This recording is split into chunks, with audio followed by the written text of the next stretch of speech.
Hey guys, going to make some sourdough pizza bases today.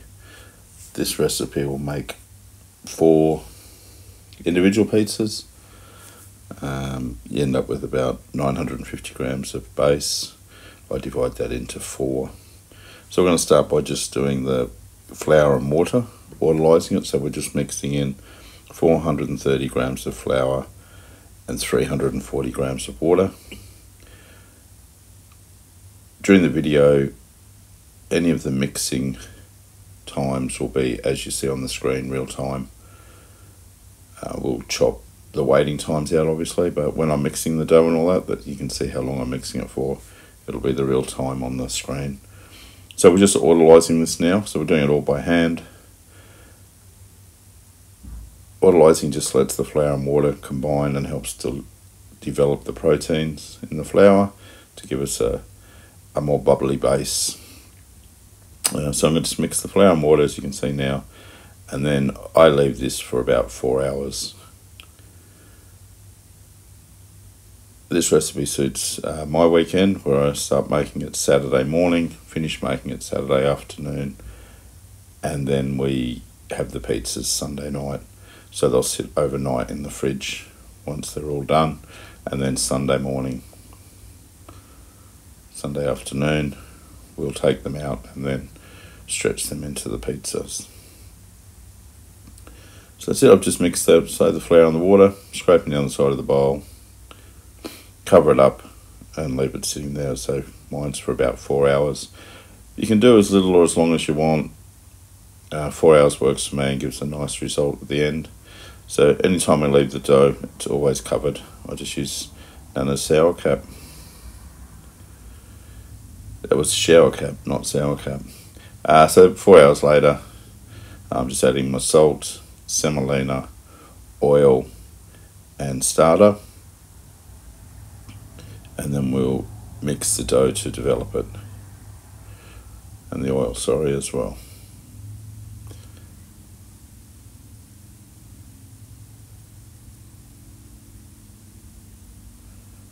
That starter's it's doubled.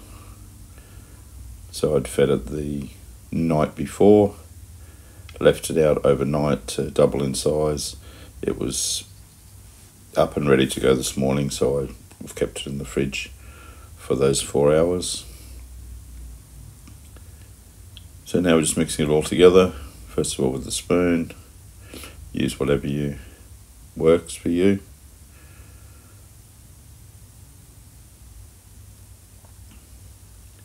Because we've done that autolyse, it does shorten how long we've got to mix it for.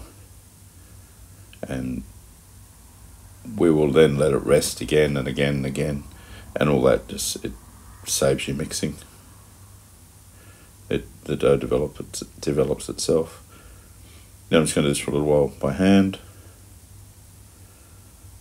You can feel it starting to get stronger and all sticking together.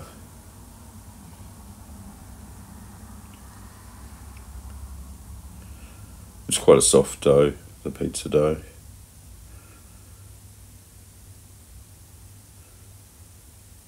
Once we've mixed this, again we'll cover it and we'll leave it for 20 minutes before we do a stretch and fold. You can see the dough's coming together quite nice. It's got a bit of tension on the surface now.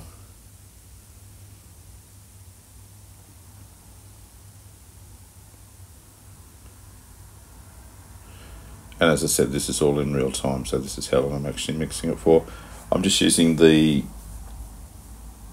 bread flour brought out of the supermarket. This was wallaby flour from Coles.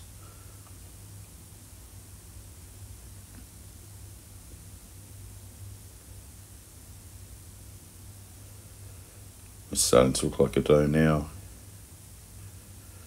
It's getting a lot smoother.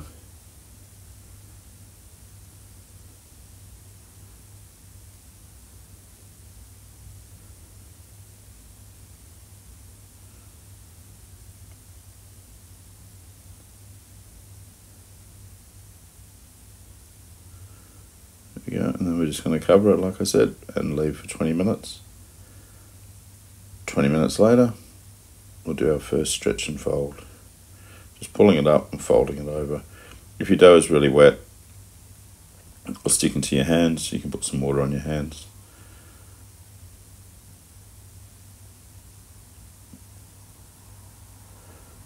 And that's us. That's our first stretch and fold done.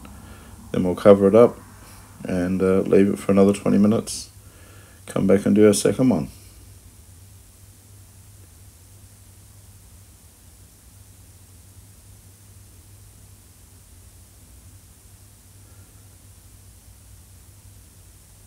It's getting a lot more stretchy now as it's being developed.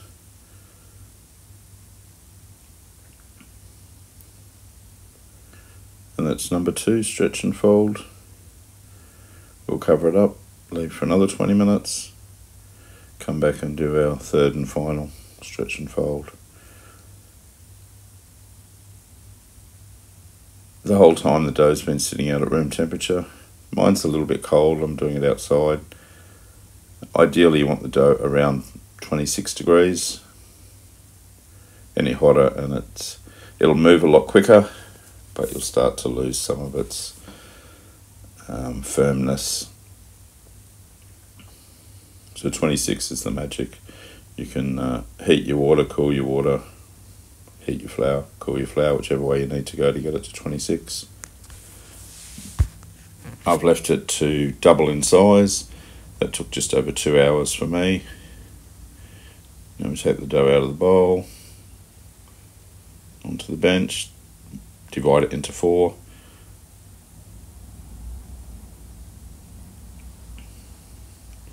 And then we're rounding them up with the bench scraper. So we just keep tucking it under and then dragging it to us and building up the tension on the top of the dough ball. We're going to spray the container that we're going to leave them sitting in the fridge overnight with. Just helps it to come out easier tomorrow.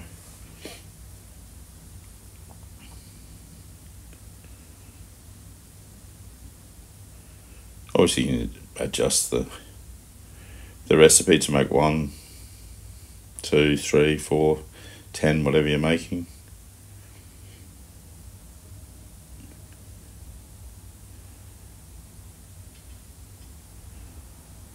And so these are going into the fridge late Saturday afternoon. I'll take them out of the fridge about lunchtime Sunday. Round them up again.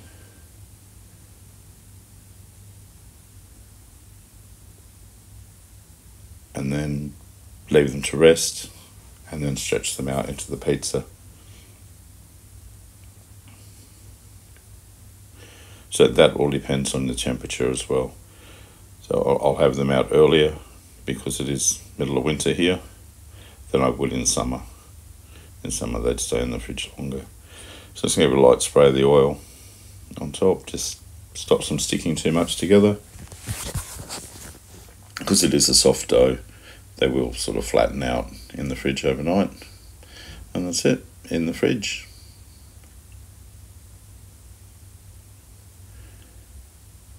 So I've taken them out earlier than the 2 hours because it's so cold.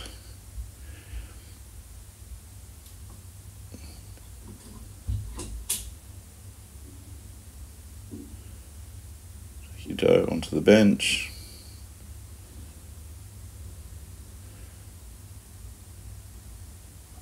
It's very soft, very pliable.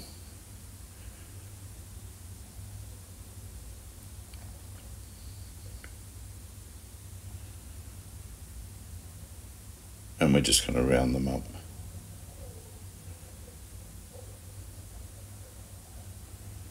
Exactly the same as we did yesterday.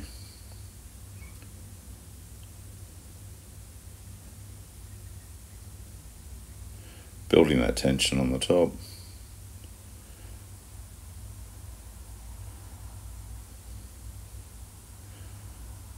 Got a few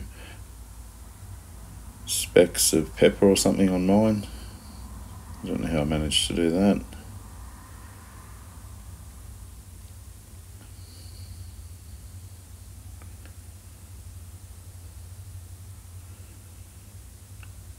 just round them all up.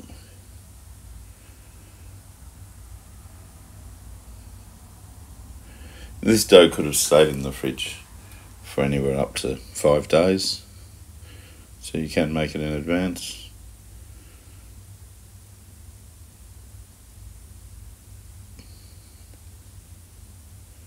Once they're all rounded, I will cover them up and leave them sitting there till I'm ready.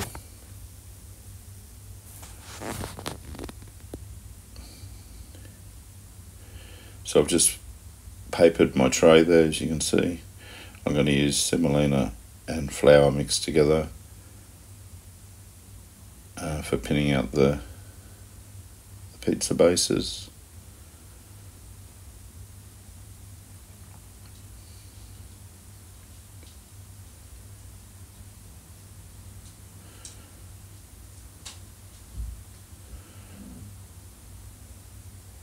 You can use a rolling pin if you want, but you're far better off not using one. The rolling pin seems to make it squash all the gas bubbles out. It's you don't achieve the bubbles as much.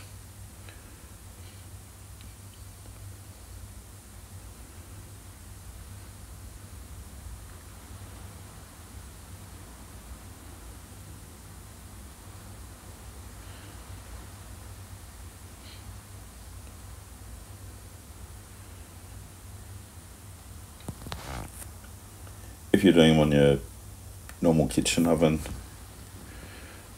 have the oven up at about, well, as hot as you can get it really.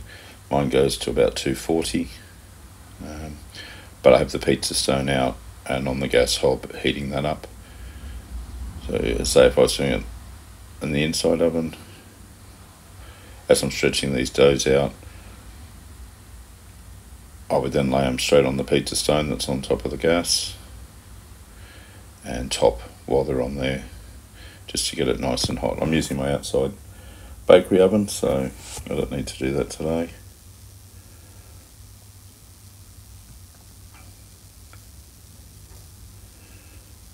And then top them with whatever you want.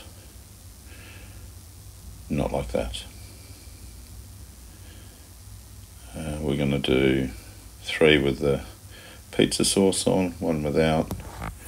Doing a margarita, and then just a mixture on the other one. Yes, with pineapple. Let's not judge other people for what they put on their tops.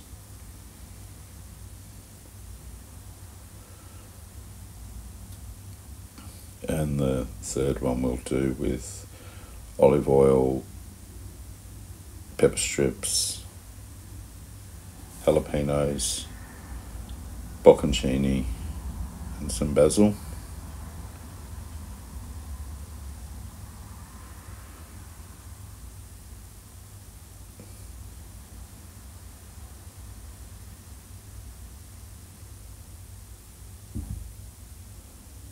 So if you're just making one in your inside oven, I would have it on the pizza stone while I'm topping it, with the pizza stone nice and hot on top of the stove.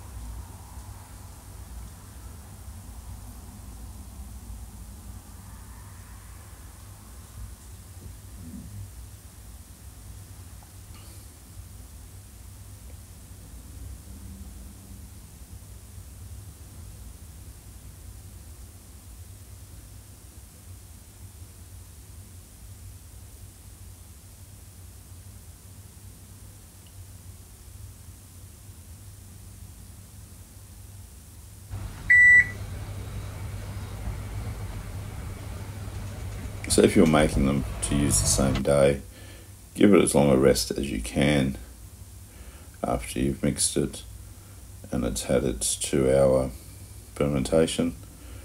The longer you leave it, the better, but you can use it the same day. You just won't get quite a good effect And this is them coming out of the oven. Depending on how hot your oven is, how long they're in there for. And there you go. Enjoy.